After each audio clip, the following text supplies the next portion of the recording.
नमस्कार साथियों, आप सभी का बहुत बहुत स्वागत है हमारे चैनल पर। दोस्तों, आज के इस वीडियो में हम लोग विभिन्न प्रकार के टॉपिक को कवर करने वाले हैं जो कि हिंदी व्याकरण पढ़ने से पहले हम लोगों को जान लेना और समझ लेना ज़रूरी होता है। तो मेरे दोस्त, अगर आप सभी हमारे चैनल पर नए हैं तो चैनल को सब्सक्राइब ज़रूर कर लेंगे तथा वीडियो अगर अच्छा लगे तो वीडियो को लाइक ज़रूर करेंगे और एक शेयर ज़रूर लगा देंगे। तो चलिए हम लोग समय को ज़ाया न करते हुए शुरू करते हैं। और सबसे पहले हम लोग ये जानने का प्रयास करते हैं कि भाषा किसे कहते हैं, यानी लैंग्वेज क्या होता है, यानी लैंग्वेज कहते किसे हैं, उसको हम लोग जानने और समझने का प्रयास करते हैं। ठीक है, तो देखिए, मनुष्य जो होता है ना, एक विचारशील प्राणी है।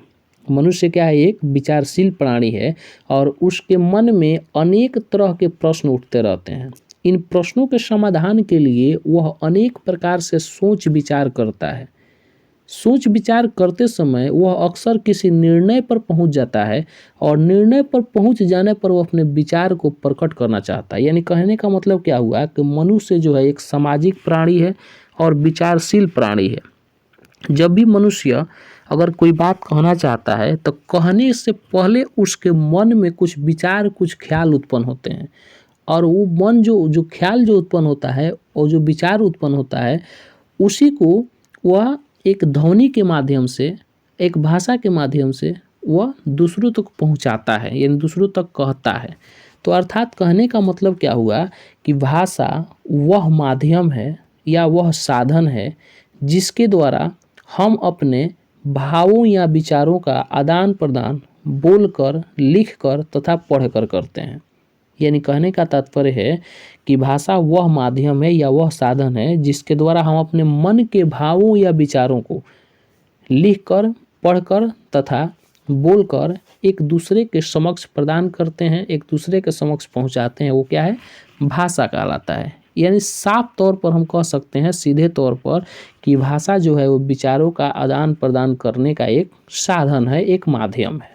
अब बात आता है कि भाषा के रूप, यानी काइंड्स ऑफ लैंग्वेज, यानी भाषा के रूप कितने होते हैं। ठीक है, तो भाषा के रूप कितने होते हैं इसको हम लोग जानने और समझने का प्रयास करेंगे। तो देखिए, भाषा के 3 रूप होते हैं।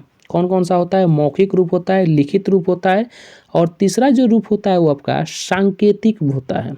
ठीक है, तो देखिए, भाषा के 3 रूप होते हैं: मौखिक भाषा, लिखित भाषा और जो है सांकेतिक भाषा। लेकिन मुख्यतः भाषा के 2 ही रूप होते हैं। कौन कौन सा होता है? मौखिक भाषा होता है और लिखित भाषा होता है। प्रेफर 2 ही भाषाओं को किया जाता है, मौखिक भाषा को और लिखित भाषा को। सांकेतिक भाषा का उतना महत्व नहीं दिया जाता है। हालांकि कहने का मतलब ये नहीं है कि सांकेतिक भाषा का महत्व नहीं है। ये बात बिल्कुल कतई सही नहीं है कि सांकेतिक भाषा का महत्व नहीं है। सांकेतिक भाषा का भी महत्व है। लेकिन अगर आपसे कोई पूछे कि भाषा के 3 रूप होते हैं, कितने रूप होते हैं? तो भाषा के 3 रूप होते हैं, लेकिन भाषा के मुख्यतः 2 ही रूप होते हैं, मौखिक भाषा है और लिखित भाषा है। ठीक है, तो आइए अब हम जानने का प्रयास करते हैं कि मौखिक भाषा किसे कहते हैं। तो देखिए, मौखिक भाषा यानी जब मनुष्य अपने मन के भावों या विचारों को बोलकर अथवा कहकर दूसरों तक पहुंचाता है, वह मौखिक भाषा कहलाता है। जैसे हम लोग आम बोलचाल की भाषा में कोई भी बात एक दूसरे से कहते हैं या बोलते हैं, ये आपका क्या है? मौखिक में, यानी हम लोग का जो भी वार्तालाप होता है, यानी जो भी हम एक दूसरे के समक्ष बातचीत करते हैं, वो मौखिक भाषा में ही बात करते हैं। ठीक है, देखिए, तो इसके कहने से एक अर्थ साफ तौर पर स्पष्ट होता है कि जो मौखिक भाषा जो होता है ना, वो अस्थायी होता है। यानी ये स्थायी नहीं होता है, अस्थायी होता है। यानी आप कोई बात कह दिए, ठीक है, यानी ये 2 व्यक्ति हैं और 2 व्यक्ति के बीच आप कोई बात कह दिए, ठीक है, और कोई ऐसी बात अचानक आपके मन से या मुँह आपके बातों से निकल गई जो अगला व्यक्ति को ठेस पहुंचने वाला पहुंच गया, और अगला व्यक्ति कह रहा है कि नहीं, आप ये बात हमको बोले हैं, तो कोई व्यक्ति नहीं कहता कि ना, हम नहीं कहे हैं। कोई है, कोई प्रमाण है कि कोई प्रूफ है आपके पास कि हम ये बात कहे हुए हैं, तो ये क्या होता है? तो यही आपका मौखिक भाषा होता है, यानी ये अस्थायी होता है, यानी इसका कोई प्रमाणित नहीं होता है, इसका कोई स्थायी स्थान नहीं होता है। तो जो मौखिक भाषा है वो क्या है? अस्थायी होता है। ठीक है, लिखित भाषा जो है कि जब मनुष्य अपने मन के भावों तथा विचारों का आदान प्रदान लिख कर दूसरों तक पहुंचाता है तो वह लिखित भाषा कहलाता है। लिखित भाषा जो होता है वो स्थायी होता है। ठीक है, जैसे मोहन किताब पढ़ रहा है, मदन पटना जा रहा है, अगर लिखित भाषा के रूप में अगर आ गया तो। उसके बाद है सांकेतिक भाषा। जब हम अपने मन के भावों को संकेतों के माध्यम से व्यक्त करते हैं तो वह सांकेतिक भाषा कहलाती है। अब यहाँ पर आप सभी देखेंगे कि भारत में अनेक भाषाएं बोली जाती हैं। इन भाषाओं में 22 भाषाओं को संविधान में मान्यता प्राप्त है। यहाँ से आपको कॉम्पिटिटिव लेवल का जो कि आप प्रतियोगी परीक्षाओं में जो प्रश्न पूछा जाता है, यहाँ से आप सभी लोग क्लियर कर सकते हैं अपना कि जो संविधान में कितनी भाषाओं को मान्यता प्राप्त है। यदि पूछा जाए तो आप बताएंगे 22। कितनी भाषाओं को?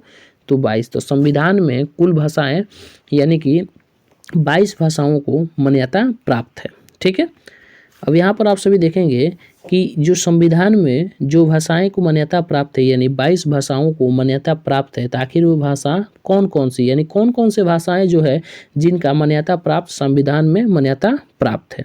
तो यहाँ पर देखेंगे आप सभी जो है आपका हिंदी है, संस्कृत है, उर्दू है, पंजाबी है, मराठी है, उड़ीसा है, गुजराती है, कन्नड़ है, बंगला है, तमिल, तेलुगु, मलयालम, मणिपुरी, कोंकणी, सिंधी, नेपाली, असमिया, कश्मीरी, मैथिली, डोंगरी, संथली और बोडो।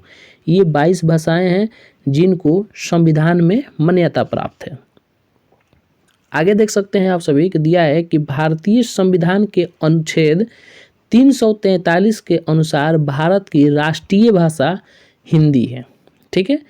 यहाँ से प्रश्न बनता है कि किस अनुच्छेद के अनुसार भारत की राष्ट्रीय भाषा हिंदी है?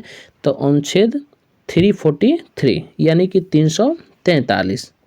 यहाँ पर देखेंगे कि जो इस भाषा को 14 सितंबर 1949 ईस्वी को राष्ट्रीय भाषा के रूप में स्वीकार किया गया। ठीक है। किसको? हिंदी को 14 सितंबर 1949 को राष्ट्रीय भाषा के रूप में स्वीकार किया गया। अब अगला जो है आपका टॉपिक है वो टॉपिक है बोली। ठीक है। क्या है? बोली।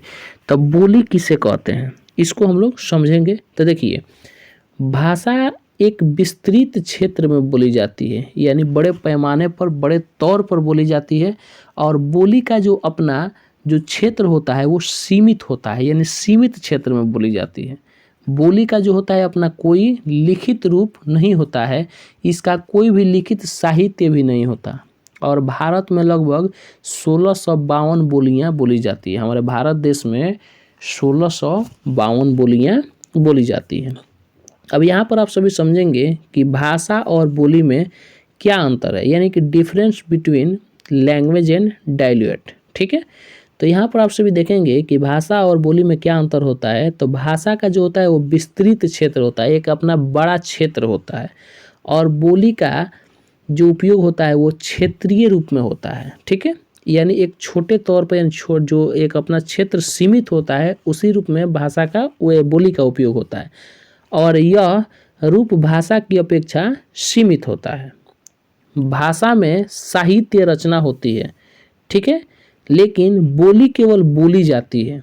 यदि किसी बोली में साहित्य रचना होती है तो वह बोली उपभाषा बन जाती है। जैसे कि ब्रज में कोई साहित्य रचना हुई है, अवधि में साहित्य की रचना हुई है, तो ये क्या है? उपभाषा है। ठीक है। ये ब्रज जो है और अवधि उपभाषा है। ठीक है। अगला है जो भारत का भाषा का प्रयोग सरकारी कामकाजों के लिए किया जाता है।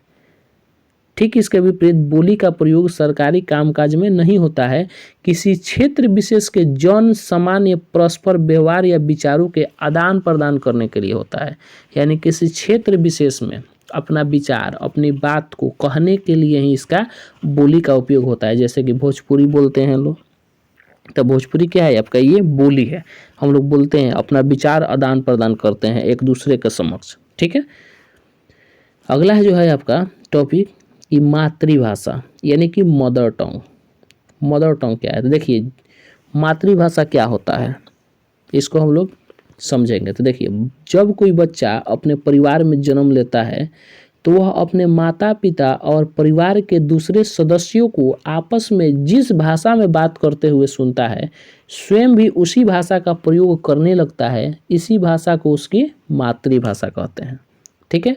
तो समझ में आया है कि मातृभाषा किसे कहते हैं कि यानी जब कोई बच्चा किसी परिवार में जन्म लेता है तो जन्म लेने के उपरांत वो जैसे जैसे अपने प्रौढ़ावस्था की ओर कदम बढ़ाता है, यानी वो जैसे जैसे बड़ा होता है और बड़ा होते के साथ साथ ही अपने माता पिता और अपने परिवार के सदस्यों को एक दूसरे में के आपस में बात करते हुए देखता है, और वो सदस्य जिस भाषा में बात करते हैं और बात करते हुए सुनता है, स्वयं भी उसी भाषा का अनुसरण करने रहता है, यानी कि उसी भाषा का प्रयोग करने लगता है। इसी भाषा को उसकी मातृभाषा कहा जाता है।